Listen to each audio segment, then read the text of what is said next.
This video is brought to you by Hit Point Press and their Big Bad Booklet series. Hello and welcome back to the Gallant Goblin, and boy, do we have some goblins for you today. One of my favorite new lines from WizKids is the Warband line, which gives you several different sculpts of creatures that tend to travel in packs. Nothing quite breaks immersion like having a bunch of cloned minis on the table. This set gives you 6 different goblin sculpts in the Dungeons & Dragons style, all pre-painted and ready to hit the table. So let's take a closer look. Goblins are, of course, basic monsters in 5e, but they expanded upon them in Volo's Guide to Monsters, where they were made playable. And Sam Riegel, playing a goblin in the second campaign of Critical Role, probably helped their popularity as well. Goblins are essentially elementary school bullies writ large. They find the folks who are weaker than them and abuse and exploit them. But being quite small and weak themselves, and, quote, unsophisticated, they themselves get bullied by most of the other monstrous races. And not only that, but they get bullied within their own clans as well. Goblin society has 4 castes.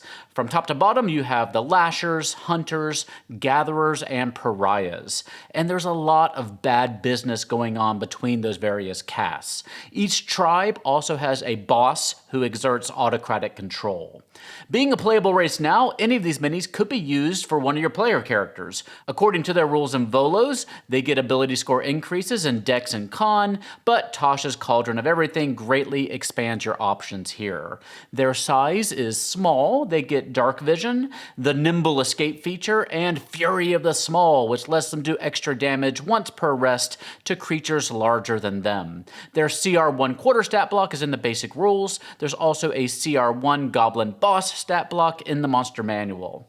Now, if you're new to D&D, I highly recommend picking up the D&D starter set. It's how I got started in 5e, and it's a fantastic jumping off point for most any campaign you want to run. The adventure that's included with the starter set is the Lost Mine of Phandelver, and the very first encounter features a goblin attack featuring 4 goblins. If you want to wow your players right off the bat, get this set, help each player get or make their own mini, and dive in. The paint job on these minis is really good in my eyes. Just take a look at them next to some of the older Icons of the Realm's goblins. While the skin tone is slightly different, they should work together just fine on your table. If you are looking to expand your goblin warband even further, you can pick up the Icons of the Realm's Village Raiders pack, which has 3 additional painted goblins among other creatures. They do have black bases and a bit of terrain underneath, but otherwise they should fit right in too. You can see our full review of the Village Raiders set in the eye up in the corner of your screen. If you want to paint your own, you can get the same Village Raiders goblins unpainted in the Nolzur's Unpainted line from WizKids. To me, if you have the funds and painted minis are your jam, this one's a no-brainer. Goblins are pretty ubiquitous in D&D adventures, so of all your monster minis, these may hit the table more often than most. Icons of the Realms Goblin Warband has an MSRP of $24.99 and should be available in April 2021. Let me know what you think of the set in the comments section down below.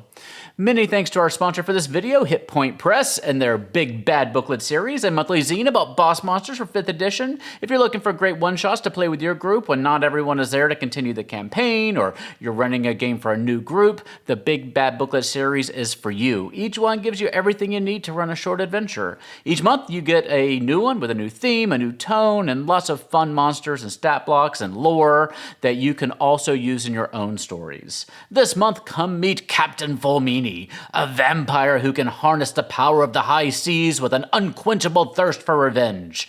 Beware the ship with the bloodstained sails, landlubbers. It may be the last thing you ever see. Will you walk the plank, or can you knock Captain Fulmini's plans off course? Subscribe today at BigBads.com. And thank you for watching. You can always find us everywhere these days, but our new Patreon has been popping with extra videos, voting on future videos, new 5e supplements like the very useful Reference Cat, and much, much more. You can support us and get access to all this cool stuffs at patreon.com/thegallantgoblin. You can always find us on Reddit, Discord, and the usual places over here. If you enjoyed the video today, just clicking the little thumbs up button down there helps us out a lot. For now though, stay safe, Have fun, love each other, and I'll see you next time at the Gallant Goblin.